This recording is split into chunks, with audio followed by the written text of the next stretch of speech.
जय जोहार संगवारी हो। आप मन हमारी मसान भूत प्रेत अटिया मटिया के किस्सा कहानी तो बहुत सुने हो, लेकिन ब्रह्म राक्षस के किस्सा सुने हो।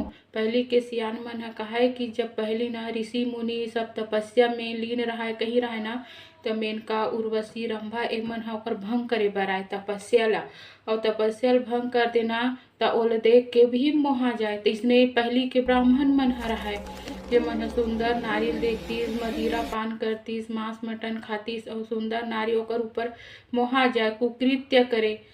तेकरे से तिनाव मन भगवान मन ह श्राप दे रहिसे कि अगर तुम मन भगवान के भक्ति में लीन हो के बेसे कुकृत्य करत हो तो तुम मन मरे के बाद में ब्रह्म राक्षस की योनि में पैदा हो। और ब्रह्म राक्षस ना भूत नो प्रेत नो हरे, भूत प्रेत से ही भी बढ़ के है। काबर के भूत प्रेत से ज्यादा शक्ति ना ब्रह्म राक्षस में रहते।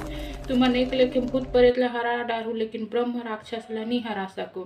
काबर कि ना ब्रह्म राक्षस कर ऐसे शक्ति रहते हो, कहीं भी आ जा सकते हो, मंदिर में भी जा सकते, देवाला में भी जा सकते, जबकि भूत प्रेत जो होते ना ओमन मंदिर में देवाला में नहीं जा सके। तो ये हरे ब्रह्म राक्षस की किस्सा। तो आप मन ला मोर वीडियो अच्छा लगते फिर भी आप मन सब्सक्राइब नहीं करो। अगर अच्छा लगा तो ना संगवारी हो तो सब्सक्राइब करो और कमेंट गलत करूँ, ताकि आगे भी ना ऐसे ऐसे अनजान किस्सा आपके सामने में ला सकूँ। तो जय छत्तीसगढ़।